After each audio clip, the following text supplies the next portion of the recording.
우리 서로 인사하겠습니다. 할렐루야, 반갑습니다. 사랑합니다. 축복합니다. 할렐루야. 우리 예배에서 함께 예배드리시는 분들, 또 우리 비전후에서 또 잠옷에서 함께 예배드리고 또 영상으로 예배드리는 모든 분들에게 하나님의 은혜가 가득하시기를 원합니다. 한번 따라하시겠습니다. 다시 세우고 수리하라. 다시 세우고 수리하라.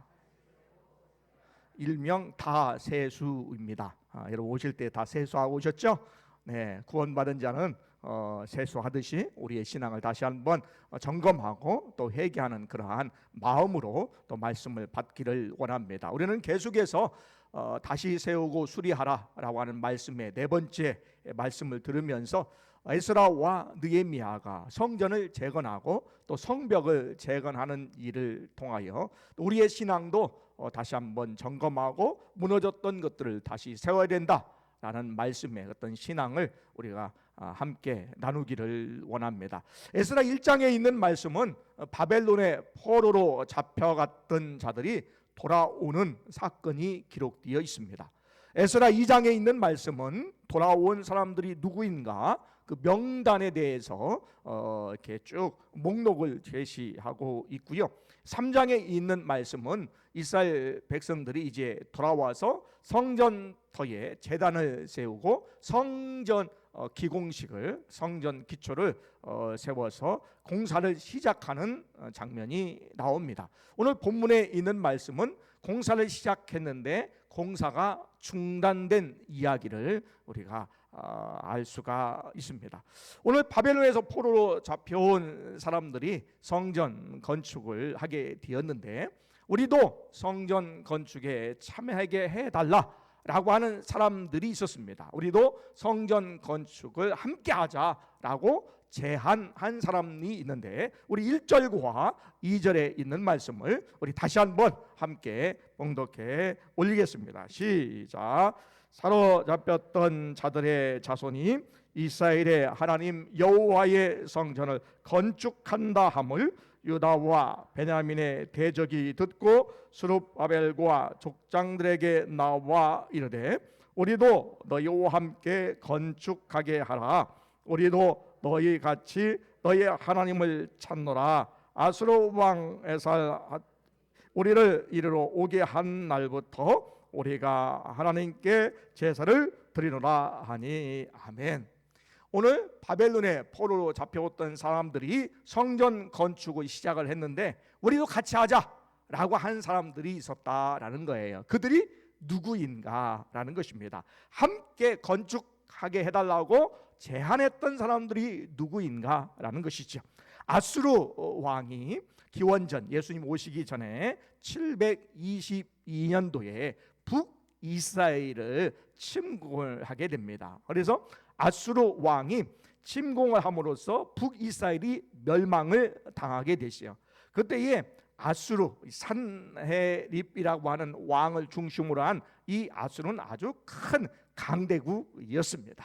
그래서 다른 나라 사람들도 속국으로 이렇게 지배를 하게 되었고 또한 잘 나라들을 지배하기 위해서 자기 나라에 있던 사람들 또 다른 나라에 있었던 사람들을 유다 땅으로 보내서 그 땅에 이주시켜서 살게 했다라는 거예요. 그래서 이 사람들이 제안했던 사람들이 아수르 왕의 명령을 받아서 강제로 이주했던 사람들이었습니다. 이주하면서 그 땅에 원래 있었던 북이스라엘 사람과 함께 섞여 살면서 결혼도 하게 되었고 또한 본문에 있는 말씀에 보니까 우리도 하나님을 알고 하나님께 제사하고 하나님을 섬긴다라고 하는 말씀을 통해서 원래 유다 땅에 있었던 사람들 북이스라엘 사람들을 하나님을 섬겼던 사람들이에요. 그런데 다른 나라에서 이주했던 사람들은 자기들이 섬기던 이방신을 데리고 왔다는 거죠. 그래서 와가지고 하나님도 섬기고 이방신도 섬기게 되었다라는 거예요. 그래서 이 사람들이 바벨론의 포로로 잡혀왔던 사람들, 돌아왔던 사람들이 성전 건축을 할 때에 우리도 함께 건축하게 해달라고 제안을 하게 되는 것이지요. 그런데 오늘 바벨론의 포로로 잡혀갔던 사람들이 돌아왔던 사람들이 오늘 그 제안을 거절하게 되는 것입니다. 자, 어떻게 거절할까요? 우리 3절에 있는 말씀을 우리 한번 다시 읽겠습니다. 3절입니다. 시작. 스룹바벨과 예수아와 기타 이스라엘 족장들이 이르되 우리 하나님의 성전을 건축하는데 너희는 우리와 상관이 없느니라. 바사 왕 고레스가 우리에게 명령하신 대로 우리가 이스라엘의 하나님 여호와를 위하여 홀로 건축하리라 하였더니 아멘. 오늘 건축하게 해달라고 제안했던 그 제안을 오늘 바벨론의 포로로 잡혀왔던 사람들이 돌아왔던 사람들이 이제 그 제안을 거절하게 되었다라는 것입니다. 왜 거절하게 되었는가라는 거예요. 미리 말씀드렸듯이 오늘 그들은 이스라엘의 유다인의 혈통을 잘 지키지 않았다라는 것도 있지만 우리와 상관이 없다라는 말씀 속에서 우리가 가지고 있는 신앙과 너희가 가지고 있는 신앙은 다르다라는 것을 이야기하고 있습니다. 바벨론의 포로로 잡혀갔던 사람들은 하나님의 약속을 믿었던 사람들이에요. 그래서 70년이 차면 이제 예루살렘으로 돌아와 하나님의 성전을 지을 수 있는, 재건할 수 있는 약속을 받았던 사람들이다라는 거죠. 그런데 원래 그 땅에 살던 사람들, 또 이주에서 살던 사람들은 그들의 신앙을 제대로 지키지 않았고 이방신을 섬기는 혼합 신앙을 갖게 되었다는 거예요. 하나님도 섬기긴 합니다. 사실이죠. 그런데 이방신도 섬겨요. 하나님도 섬깁니다. 그런데 세상도 섬기는 거예요. 그러니까 제대로 하나님을 섬기지 않았다라는 거예요. 제대로 하나님을 섬기지 않는 사람에게는 하나님의 성전을 함께 지을 수 없다라는 것을 오늘 선언하고 있다라는 것입니다. 그래서 오늘 함께 성전 재건을 제안했던 사람들에 대해서 그 제안을 거절하고 있다라는 것입니다. 성경은 우리에게 말씀하시죠. 세상과 또한 믿지 않은 자들과 멍에를 같이 매지 말라는 것입니다. 그러면 세상과 동떨어지고 세상과 분리하면서 살아가라라는 것이 아니라 믿는 자의 정체성이 누구인지, 무엇인지, 내가 누구인지, 내가 정말로 하나님의 자녀인지, 내가 하나님의 백성인지에 대한 부분들을 분명히 하라라는 말씀입니다. 그래서 세상과 또한 믿지 않은 자들과 멍에를 같이 하지 말라, 매지 말라라고 하는 말씀이 그 말씀이다라는 것입니다. 오늘 이스라엘 백성들도 오늘 그 땅에 있는 사람들과 건축을 함께 하지 못하는 이유가 거기에 있었다라는 것입니다. 어떻게 보면요, 오늘 돌아와서 성전을 건축하기 위해서 여러 가지 소재와 목재를 준비하는 사람들이 있었습니다. 그 사람들에게는 시돈과 두루 사람들을 통하여서 멀리 있었던 그러한 지역에서 목재를 운반하게 했다라는 거예요.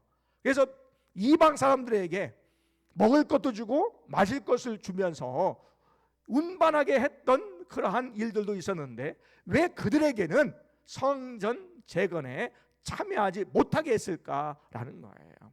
그래서 순수한 신앙, 하나님만 섬기는 신앙이 아니었기 때문에 그들에게 성전 건축을 함께하지 못한다고 그 제안을 거절하게 되었다라는 것입니다. 자, 그 제안에 거절했을 때에 그들의 반응이 나옵니다. 4절부터 6절까지 있는 말씀을 다시 한번 읽겠습니다. 시작.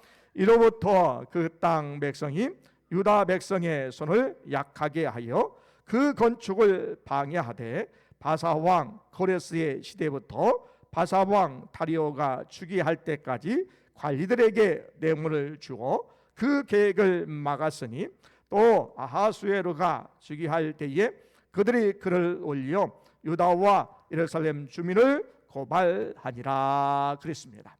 여러분, 처음에 우리도 성전 건축에 동참하게 해달라고 제안했다면 끝까지 도와야했어야죠. 그죠? 간접적으로라도 직접 성전 건축에 참여하지 못했지만 간접적으로 성전 건축하는 사람들이 좀 편리하게, 아니면 그러한 제목들과 또한 필요한 소재를 잘 준비할 수 있도록, 또한 먹을 것과 마실 것을 공급해 주므로 성전 건축이 잘 진행될 수 있도록 도와줬어야 되는 것이 마땅한 것이지요. 그런데 원래 그들이 성전 건축에 함께 동참하겠다라는 의도가 원래부터 불량했다라는 거예요. 원래 목적이 성전 건축을 함께 한다고 하면서 그 안에서 방해하려고 했다라는 거예요. 원래 목적이 방해하려고 했기 때문에 그들이 끝에도 그의 제안을 거절했을 때도 그들이 방해하게 되었다라는 것입니다. 여러분, 먼저 그 땅에 살고 있는 사람에게는 기득권이 있어요. 기득권이 있어요. 그래서 다른 데에서 이주한 사람들이 어떤 행사를 하려고 할 때는 이 기분이 안 좋은 거예요. 마음이 그렇게 썩 편하지 않은 겁니다. 왜냐하면 이스라엘 땅에 계속해서 거주하던 사람들, 그리고 유력한 사람들이 바벨론에 다 포로로 잡혀가고 아수르의 포로로 잡혀갔을 때에 그 땅에 남아있는 터도 있었을 것이고 집도 있었을 것이고 대지와 이런 것들이 있었을 거예요. 그래서 그들이 차지하고 딱 있었는데 이제 바벨론에 포로 잡혀갔던 사람들이 돌아오게 되었지요. 더군다나 그들이 성전을 재건한다고 하니까 그들의 원래 있었던 사람들의 마음이 편치 않았다는 거예요. 다른 말로 얘기하면 권력에 대한 잡고 있었던 권력을 놓기가 싫었다는 거예요. 이게 헤게모니입니다. 그래서 헤게모니 싸움 이렇게 얘기하는데 그 권력을 놓기가 어려웠다는 거예요. 그래서 웬 굴러 먹던 사람이 와가지고 거기에 땅을 차지하기도 하고 또 성전을 건축한다 하니까 그 마음이 불편했었던 것이죠. 그러니까 그 땅의 성전을 제거하는 일에 있어서 방해하게 되고 더 적극적으로 오늘 본문에 있는 말씀에 4절부터 6절에 있는 말씀에 더 적극적으로 방해하고 있다라는 것입니다. 어떻게 방해하고 있을까요? 그들의 손을, 유다 백성의 손을 약하게 했다라고 말씀하고 있습니다. 이 약하게 했다는 것은 이 용기를 상실하게 했다라는 거예요. 이런 모든 일에 있어서는요, 이 용기가 좀 필요합니다. 이 자신감이 필요해요. 담대함이 필요해요. 그런데 유다 백성들이 성전을 재건해야지라고 결심하고 딱 하는데 방해가 있으니까 이 용기가 상실된 거예요. 야, 이거 해도 되는가? 라고 하는 마음에 그런 상실감이 들게 되는 거지요. 그래서 그런 방법을 쓰게 된 거죠. 방해했다라고 하는 것은 깜짝 놀라게 했다는 거예요. 그래서 깜짝 놀라게 해서 그들이 두려움, 공포감을 갖게 했다는 거예요. 옆에서 야, 너희들 그렇게 하면 그냥 두지 않을 거야 라고 하는 공포감을 이렇게 줬다는 거죠. 또 나중에 군사력을 이렇게 집중해가지고 군사력으로 이 건축에 하는 일에 있어서 방해하는 일들도 있었다는 거예요. 또 관리자들에게 뇌물까지 씁니다. 물질로 뇌물을 써가지고 공사를 못하게 중단하게 하고 방해하게 되었다는 거예요.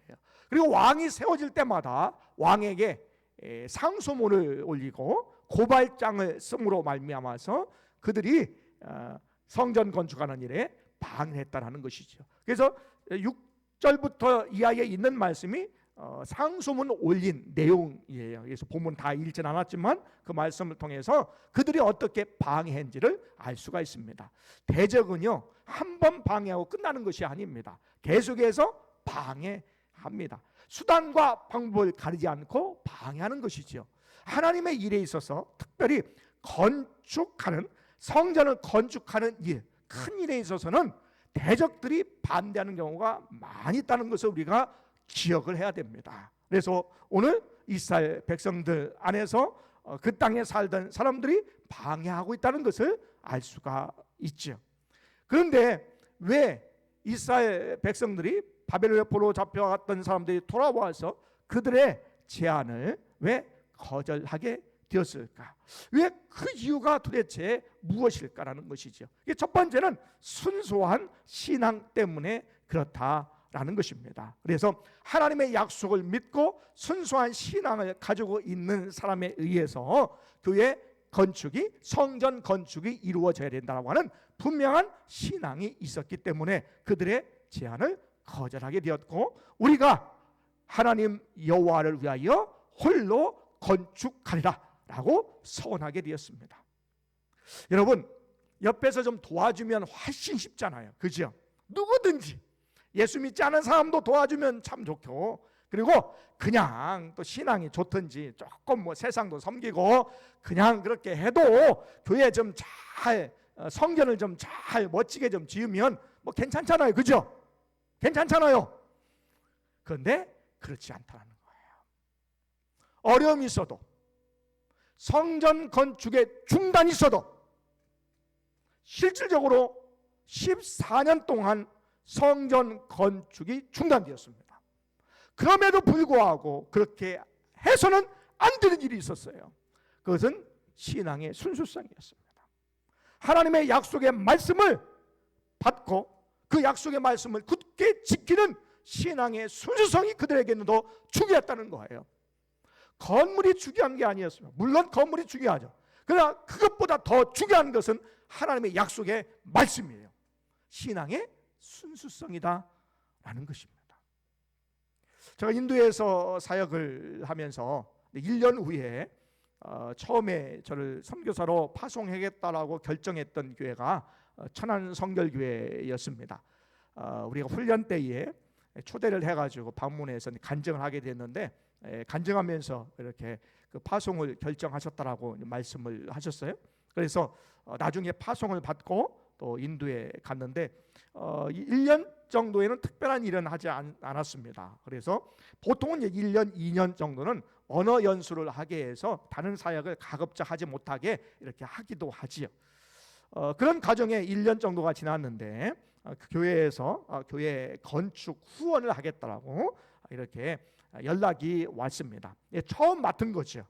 그래서 기도도 많이 하고 또 특별히 또 교회 건축이기 때문에 신경을 많이 썼습니다.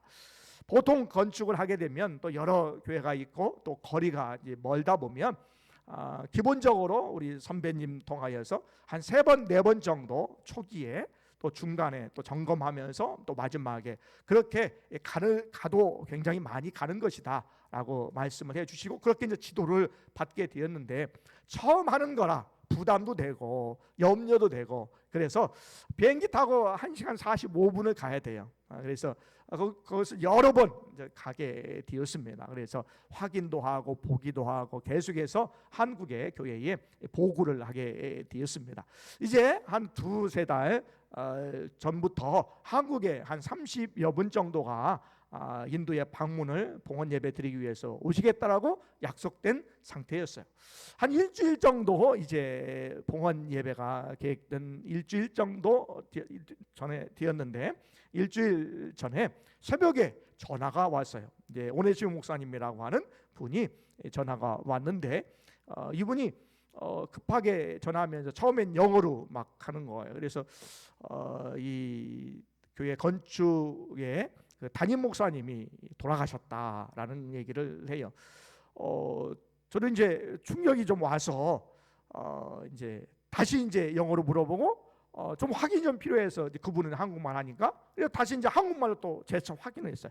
2-3번 확인한 이후에 이 교회 봉헌 준비를, 건축의 봉헌 준비를 이제 하게 되는데, 저녁에 기도회도 하고 교회에서도 그렇게 할 거 아니에요, 현지 교회도. 그러니까 그렇게 한 이후에 오토바이를 타고 이제 사모님과 이렇게 돌아가시면서 트럭에 의해서 부딪혀서 2분 다 그 자리에서 하늘나라에 가시게 된 거죠.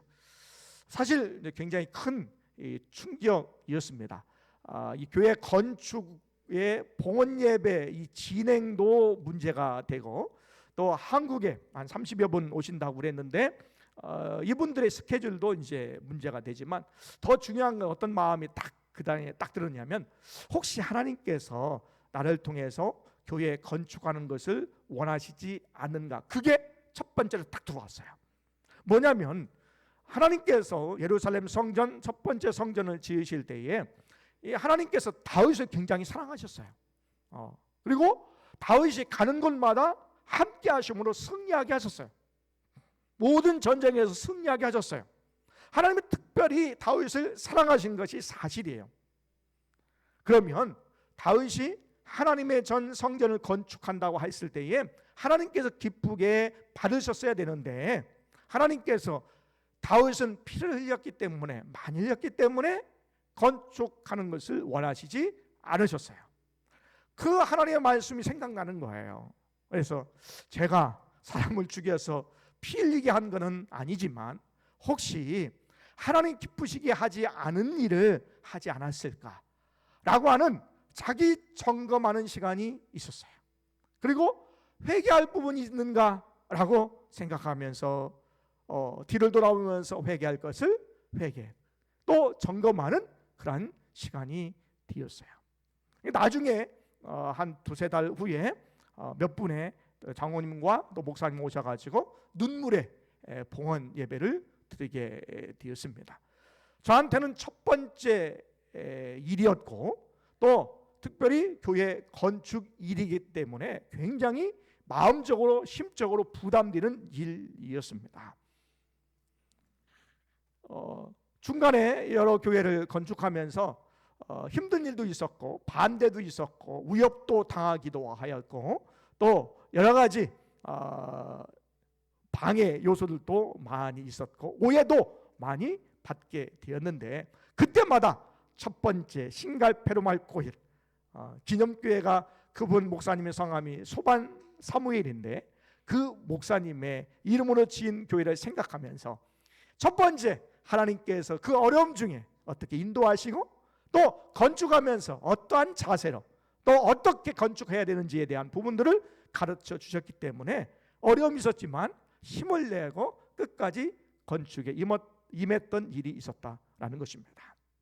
여러분, 하나님의 교회는요, 누가 건축하느냐, 누구와 함께 건축하느냐가 중요합니다. 오늘 바벨론의 포로로 잡혀갔다 돌아온 사람들이 유다 땅, 그 땅에 살고 있는 사람들의 제안을 거절하게 되었습니다.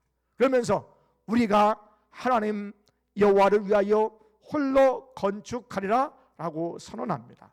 여기에서 홀로 건축한다는 홀로라고 하는 것은 나 홀로라고 하는 말이라고 우리가 생각할 수 있지만 원래 그 원어의 뜻은요, 함께 모두라고 하는 뜻이에요. 다른 말로 얘기하면 우리가 하나님 여호와를 위하여 함께 모두 건축하리라는 거예요. 그러면 이 본문에 있는 말씀과 분위기가 맞지가 않아요. 그런데 조금 더 묵상해 보면 맞아요. 어떻게 맞을까? 하나님의 약속을 믿고 있는 사람이 건축하는 거예요. 순수한 신앙을 가지고 있는 사람이 건축하는 거예요. 정말로 하나님의 영광을 위해서 건축하겠다라고 다짐한 사람이 건축하는 거예요. 그래서 홀로, 그래서 함께, 그런 사람이, 그런 모두가 건축하리라 라는 뜻을 가지고 있다라는 것입니다. 여러분, 우리가 전염병 때문에 아직까지 힘들고 이제 하반기까지 좀 가야 될 것 같아요. 우리가 함께 예배드리기도 참 어렵고, 오늘 아침에 다른 그런 카톡의 문자를 통해서 잘 알지 못하는 분인데 여기 봉동의 현대자동차의 사업장에서 확진자가 한 5명 정도 나와서 지금 긴급 회의를 하고 있다고 하는 소식도 듣게 되었어요. 뭐 사실이니까 언론에 보도가 안 된다 할지라도 그런 보도를 받으면서 참 더 어려워지는 그러한 상황을 우리가 만날 수 있겠다라는 생각도 하게 됩니다. 그런데 이러한 전염병을 통하여서 모든 것들이 다 세상에 드러나게 되었습니다. 수면 위에 가라앉았던 것이 드러나게 되었어요. 종교적으로 본다면요, 정상적이지 않은 이단과 사이비의 정체들이 확 드러나게 되었어요. 신천지로부터 해서 교류하거나 조금 함께 하기 어려운 인터콥이라든지, 또 그다음에 천부교와 또 통일교의 계열에 있는 영생교, 이런 데서 이것이 많이 들어가게 되는 거죠. 정상적이지 않은 교회, 정상적이지 않은 성경 해석을 통하여 집단을 만든 그곳에 잘못된 부분이 있다는 것을 드러나게 되었어요. 덩달아 드러나는 것은 우리가 이 세상 속에서 얼마나 자기 마음대로 살아갔는지, 개발하면서 살아갔는지, 얼마나 세상을 혹독하게 그냥 내 마음대로 개발하고 착취했는지, 공장의 그러한 가동이 멈추고 생산의 가동이 멈출 때에 대기 오염이 확 사라지는 그런 광경도 우리가 목격하게 되었고요. 또 우리가 교회가 지금까지 얼마나 세상 속에서 인정을 받았는지 받지 않았는지, 얼마나 교회가 기득권을 향해서 살아왔는지, 또한 자영업하는 사람들이나 또 그 밖에 여러 가지 직업군들이 자기들이 얼마나 기득권에 대해서 행사를 해왔는지에 대해서 드러나게 되었어요. 좀 더 생각해 본다면 우리의 신앙이, 여러분의 신앙이, 우리의 신앙이, 저와 여러분의 신앙이 어느 정도인가, 사상 누각과 같은 신앙, 그냥 금방 무너지고 어려움이 닥치면 금방 쳐버리고 포기하고 그만둘 것 같은 우리의 신앙이 드러나게 되었다라는 거예요. 그런데 감사한 일이에요. 저는 감사한 일이라 봐요. 왜냐하면 하나님께서 기회를 주신 거예요. 저는 그렇게 믿습니다. 우리 한국교회에 하나님께서 기회를 주시고 여러분의 신앙이 정말 어떠한지 하나님께서 여러분 신앙을 점검하도록 하나님께서 기회를 주신 거예요. 이 기회를 여러분이 놓치면 안 돼요. 여러분이 분명히 우리의 신앙이 순수하지 않았고 하나님을 섬긴다고 하였지만 이방신도 섬기고 점쟁이도 섬기고 세상도 섬기고 또한 내가 믿을 것 의지하며 살았던 그런 신앙이 있었다면 그런 신앙을 철저하게 포기하고 회개할 시간을 우리에게 주셨다라는 거예요.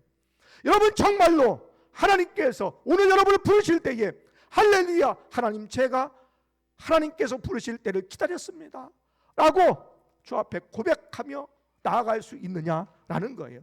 그 준비를 오늘 이 어렵지만 힘들지만 우리의 신앙이 좀 나약하지만 다시 세울 수 있는 기회를 하나님께서 주신 줄 믿습니다. 그래서 하나님의 은혜예요. 여러분 그래서 우리가 가져야 될 것은 뭐냐면 첫 번째는 회개하는 거예요. 그래서 순수한 신앙을 갖는 거예요. 여러분 좀 세상에서 덜 먹으면 어때요? 좀 못 살면 어때요? 좀 그게 좀 자존심 상하는 일이 될 수 있지만 하나님 앞에서는 괜찮아요. 여러분 신앙은 그거 가지고 판단하는 게 아니에요. 여러분 하나님 앞에 진실한 마음으로 순결한 마음으로 성결한 마음으로 깨끗한 마음으로 여러분 다시 우리의 신앙을 세워가기를 원합니다. 지금까지 신앙이 무너지고 야 내 신앙 이것밖에 안 겠구나 라고 했다면 여러분 다시금 여러분의 신앙을 다시 일으켜 세우고 또한 수리할 수 있는 여러분 되시기를 원합니다. 그것이 우리에게 하나님께서 이 기간 동안 우리에게 주시는 말씀이기도 하다라는 것이죠. 여러분 우리가 앞으로 우리 교회도 좀 수년 내에 외벽이나 이런 것들이 많이 노후하고 또 물이 새는 부분들도 많이 있어서 우리가 좀 우리 건물도 보수도 하고 또 잘 아름답게 꾸미는 일들도 해야 될 것입니다. 그리고 다음 세대를 위해서 우리가 좋은 환경에서 예배 우리만 딱 들고 끝나는 것이 아니라 우리 다음 세대를 위해서 좀 더 나은 그런 예배의 자리를 편리하게 해주는 역할도 우리가 해야 될 책임이에요.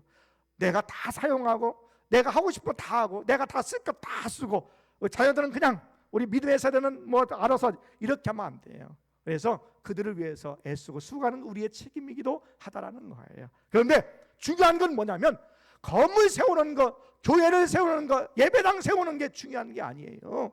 그리고 재정이 얼마가 있느냐, 얼마만 가지고 우리가 할 수가 있느냐 라고 그 자체가 어느 정도 중요하지만 그것이 최고로 중요한 것은 아니다라는 거예요. 여러분이 교회를 보수하고 성전을 건축하게 될 때에 우리가 어떠한 마음으로 건축하느냐는 거예요. 순수한 마음이냐 아니면 내가 헤게모니 내가 권력을 지기 위해서 하나님의 성전을 교회를 건축하기 위하는가 아니면 순수한 마음으로 하나님을 위해서 건축하기를 원하는가라는 거예요. 그리고 홀로가 아니라 우리 모두가 한 마음이 되어서 기도하면서 합심하여 그 일을 이루어 나갈 때에 하나님께서 기뻐하신다라는 거예요. 하나님의 일은요, 중간에 가다가 방해도 있고 대적도 있어요. 또 중간에 포기할 수도 있고 중단될 수도 있어요. 그러나 우리의 신앙은요, 여러분, 훼손되어서는 안 돼요. 순수하게 꼭 지켜 나가야 돼요. 하나님만 섬겨야 돼요. 많은 사람들이 조금 더 이 사람 저 사람 또 그냥 대충 사람들을 우리가 예수 믿고 또한 어느 정도 시간이 되어서 직분자로 세우고 사람이 많아지는 거 모양은 좋을 수 있지만 결국에 종국에서는요, 하나님을 기쁘시게 하지 못하는 결과를 낳을 수 있다는 거예요. 우리가 외형적인 부분들도 굉장히 중요합니다. 그러나 더 중요한 것은 우리의 신앙이에요. 하나님의 약속을 믿고 나가는 것이요. 여러분, 우리의 무너졌던 신앙, 성전이 있다면 우리가 정말로 회개하고 하나님만 섬기고 하나님께 나아가는 순수한 신앙으로 무너졌던 여러분의 신앙을 다시 세우고 수리할 수 있는 여러분 되시기를 원합니다. 그리고 외형적으로 우리가 기회가 주어졌을 때에 우리가 한 마음이 되어서 우리가 서로 합심하여서 하나님께 영광을 돌리는 아름다운 귀한 건축의 은혜도 하나님께서 허락하여 주실 줄 믿습니다.